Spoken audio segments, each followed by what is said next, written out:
That you see behind that truck right there is the White House, right? And then there's that truck and about 300 other trucks on Constitution Avenue. They're independent truckers. They're here for a protest. And now you're about to see my colleague, Michelle Greenstein, who's got this story covered for us. Michelle, take it away.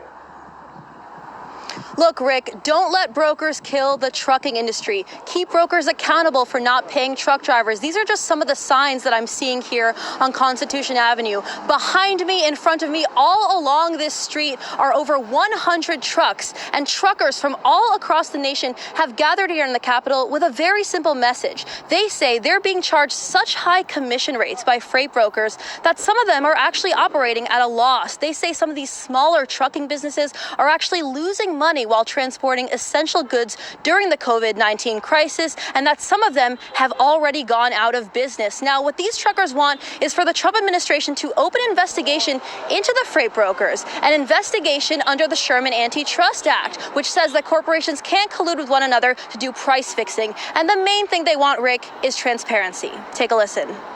We want the DOJ to investigate these brokerage companies under the Safe Food Handling Act and hazardous materials. It's under federal regulations 49 CFR 371.3 that state that we as the carrier have the right to review the record of the transaction the moment that that load has been safely delivered. Every brokerage company will not allow you to do that. I've got hundreds of thousands of requests from different carriers that state these brokerage companies say, no, you do not have that right, even though it's our federal right. So these brokerage companies are in federal violation now. And for these truckers, price gouging isn't the only issue. In addition to a need for COVID testing and protective equipment, many U.S. truck fleets are seeing a decline in freight volume, causing some of the smaller trucking companies to pull their fleets off the road entirely. I'm in and out of the epicenter every day with no hazard pay, no PPE. It wasn't until 2 weeks ago that the FMCSA started to hand out PPE almost a month and a half after this pandemic began. Not only that, Rick, but these truckers may be part of a bigger picture here. While the stock market can be induced into rising by companies buying back their own stock, the real economy depends on the movement of goods. And in the United States, trucking is a huge part of this. So you may think this doesn't affect you, but it can. Now, on May 3rd, Trump tweeted in support of the truckers, writing, "I'm with truckers all the way, and it's going to work out well." But some of these truckers say that while he did tweet that, it's past time Trump do something about the price gouging that could put them out of business, and that they'll be here for as long as it takes. There's a lot of injustices with trucking. This coronavirus exposed what we're actually dealing with. And we're not leaving here until we get answers. Wow. That's a great story. So, Rick, if these price gougers don't get regulated soon, we may be looking at months of this kind of protests here in the Capitol. Back to you. Good story, Michelle. Well told, well put together, well researched. Thank you for giving us their perspective on this. Welcome back. As the pandemic is causing many to stay home. All right. I'd like to say all praises due to Yahweh Bashem, Yahweh Shai Bashem, Rakah Kadash. Double honors to the elder apostle of Great Millstone. Peace and blessings to all you brothers teaching in truth and sincerity throughout the four corners of the globe. Underneath the standard and banner of Yahweh Bashem, Yahweh Shai. All right, so I'm just going to get right into it. What you seen was a video about, truckers' rights and unfair pay and no protection equipment and, personal protection equipment, okay? All that this how I want to say it, this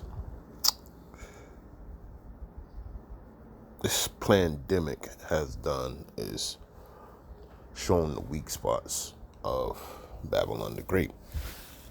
When it comes to government, when it comes to food supply, when it comes to the medical fields, all right. This is how you know that this was a planned pandemic, because they want all these systems to fail at one time, okay. And there's various other systems that they're not showing you. The prison system is failing.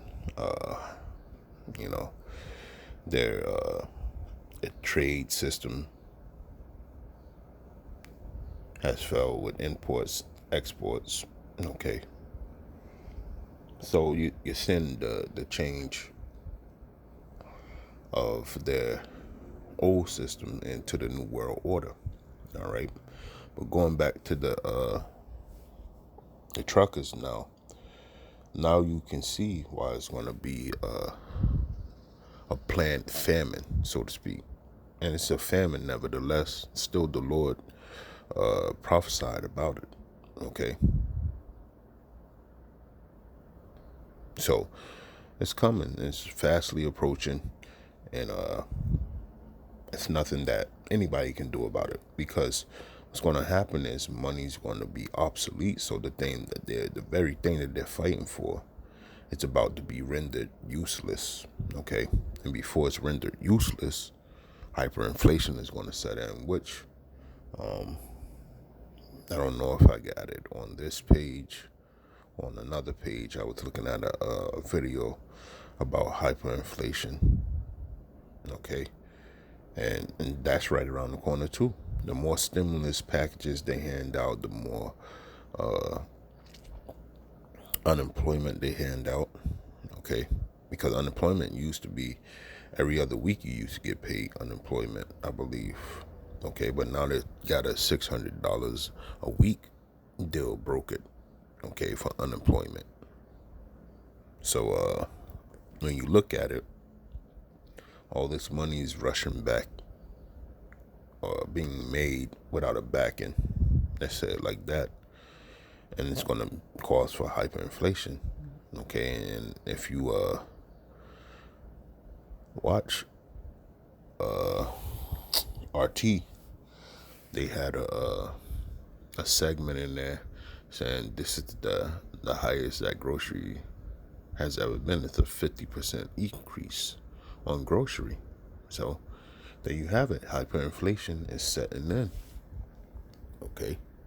But when you go back to let's see.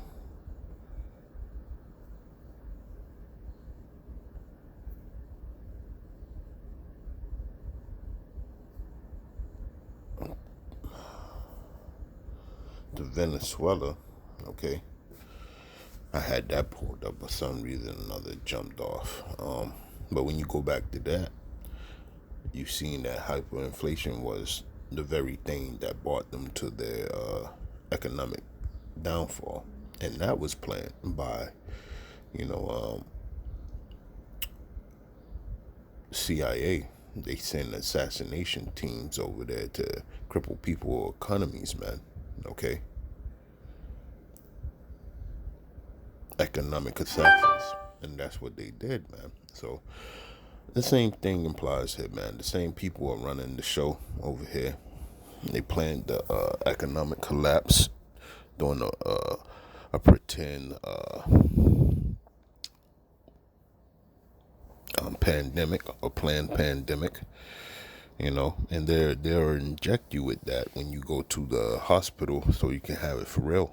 All right, just to say that it is here. It's about, okay, and you can surely die from it, man. Okay, I know 2 people already that was supposedly died from COVID-19, and they were perfectly fine. Okay, so when you look at it, if you're going into these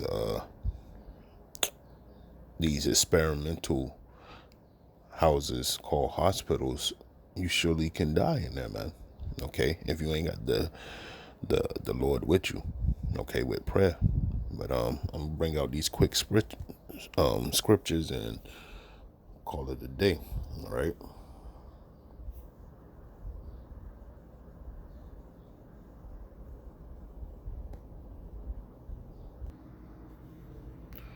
Yeah, so like I was saying, the economic assassination of America has begun.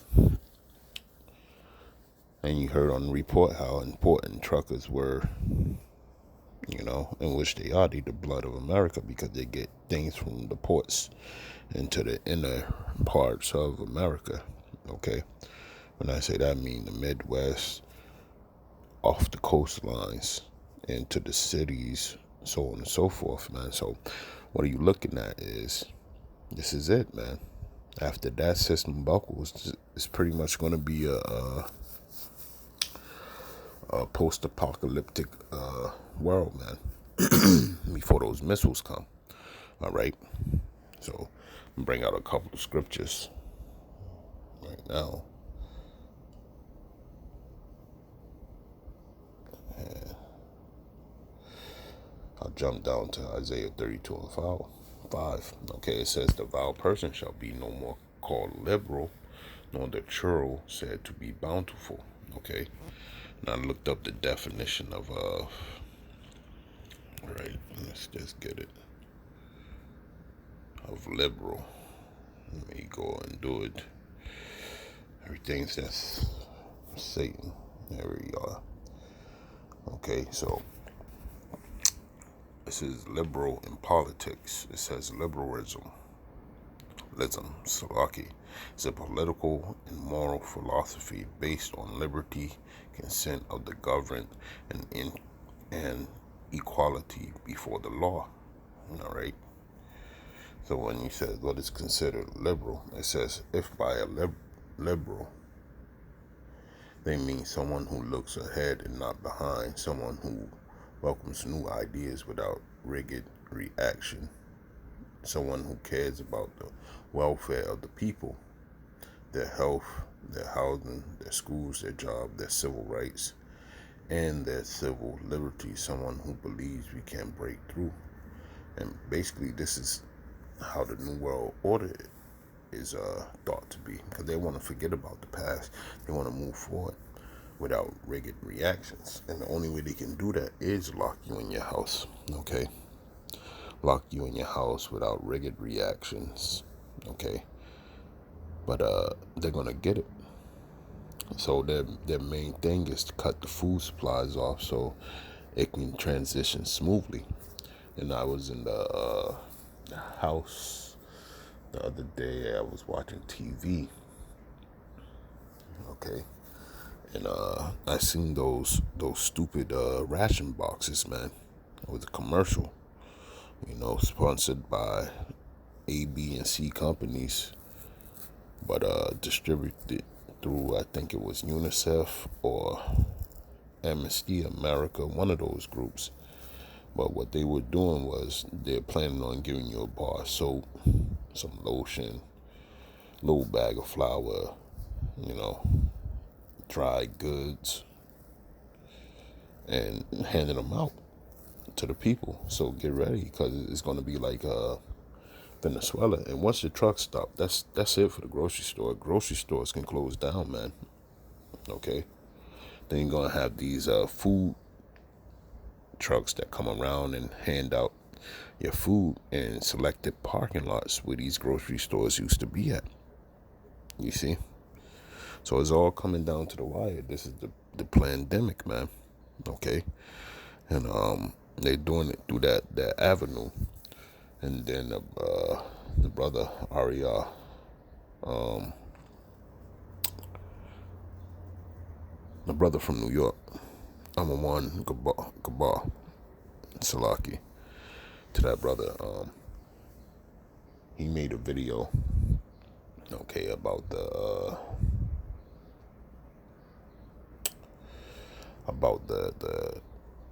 chipping, all right, how it's fastly approaching. And these are the things that's going to get people swayed in that motion to go get chipped. Okay. And there's various other videos. I might do another video today, Lord's will, about in New Jersey, how they really kicking it off. Like, if you don't go get tested, you can't go to the grocery store no more. All right. So be prepared, because all these things are happening, man. Let me get that real quick in the scripts. Habakkuk 2 and 3. Okay. It says, Habakkuk 2, I start at 1. I will stand upon my watch and set me upon the tower, and will watch to see what he will say unto me, and what I shall answer when I am reproved. Okay. And that's what we're doing, man. We're sitting on the tower, we're correcting ourselves, all right, so we can get these visions, all right, or stay circumspect to let the people know what's going on, okay. And the Lord answered me and said, write the vision and make it plain upon tables, that he may run that readeth it. And that's why he made it plain upon tables, so that you could be in a mind of urgency. Okay, when you read these prophecies, you want to let them go, man. You want to let people know what's really going on. Okay, and through that story that I showed at the beginning, man, you could see was that, hey, that the lifeline of America is about to get chopped, man. Okay, those truckers ain't making money; they're making less money. All right, with less money. Okay, I believe a semi truck costs $500 to fill up. So if your money's getting chopped in half, you're just wasting it on gas. You see. It says, for the vision is yet for an appointed time, but at the end it shall speak and not lie. Though it tarry, wait for it, because it will surely come. It will not tarry. And one of the things that's surely coming is famine. Okay? Famine is on its way here. All right? Let's just get that.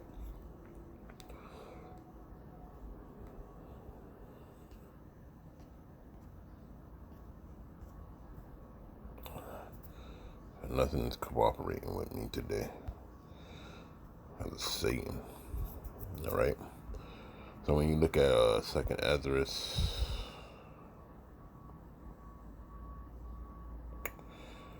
just jump right to it. This is Esdras talking in these days, because the vision that we're putting forth through the prophecies is surely coming true.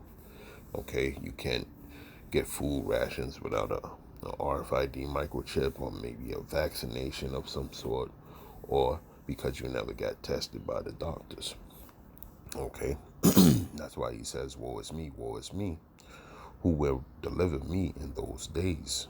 Okay, because it's going to be a treacherous time. And even though all that is going on, you still going to have people that never got paid unemployment, people that never got any type of stimulus.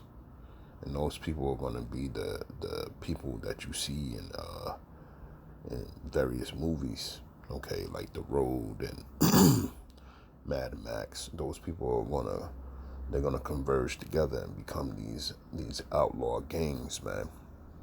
Gangs of cannibals, gangs of road robbers. And when you watch the Book of Eli, you see these things are about to happen right here on American soil, Babylon the Great, the soil of Babylon the Great. Then you got the insurrections brewing up, race riots. Okay, all these things about to take place. Verse 18, the beginning of sorrows and great mournings, the beginning of famine and great death, the beginning of wars, and the power shall stand in fear. Okay, and that's what they're doing. Okay, when you have a planned pandemic like this, you got these various mayors talking in lower luminary speech. Okay, because now they're calling on the elites to help them in some type of way, man. They want to go past the government, and they want to go to the next level of help, which they all know what it is. Okay, it's the New World Order. We have to get microchip. That's what the tracing program is about. Okay, because they want their fair cities to be up and running again. Okay, they want to be somebody in this stupid ass kingdom still, and the only way to be great in this kingdom is to do something mind blowing when it comes to on this side, on the left hand side. All right, for them is to make history, and that's how they're gonna make it. You see. So they're standing in fear because the old way is not working, but they need to get rid of it. Okay, in the old way, passing away is going to bring them much pain and sorrow. Okay, so they're fearing that. They don't even know if they could die. You see, the beginning of evils. What shall I do when the evils shall come? Okay, and that's Esdras. It says, "Behold, famine and plague, tribulation and anguish are sent as scourges for amendment." So it's definitely on the way. All right. And it'll be no time flat once these truckers get off the road. You'll be able to see it with your own eyes, man. Okay. No more grocery stores. No more long lines to wait for whether you're going into Home Depot, fucking Costco's, Walmart, whatever. Because there's no more supplies, a truck is being sent that way. Those places are just going to close down, man. And that's when you're going to see the real chaos ensue with the riots, okay, with the looting, so on and so forth, man. It's so, hey, the stage has been set, okay, by these economic assassins, all right? And that's why they really have everybody just sitting in their crib, man. So hyperinflation can take off, can soar, okay, through the funneling of this fiat money, all right? And they just got you waiting in place, man. To the point of it's gonna be sheer madness, and then they're gonna say, "Oh, we got a solution. We got the solution." Order app chaos, man. Okay, and all these vaccinations. I'm gonna do a show on that, Lord's will, later. Don't trust them, man. They're funneling antibodies through animals, and it's just plain wicked, man. But more on that later. But yeah, these are the times that we're living in, the appointed time, man. So with that, I want to say all praises due to Yahweh, Ba'ashem, Yahweh Shai, Ba'ashem Rakah Kadash, and double honors to the elder apostles of Great Millstone. With that, I want to say Shalom and the Bard Babal.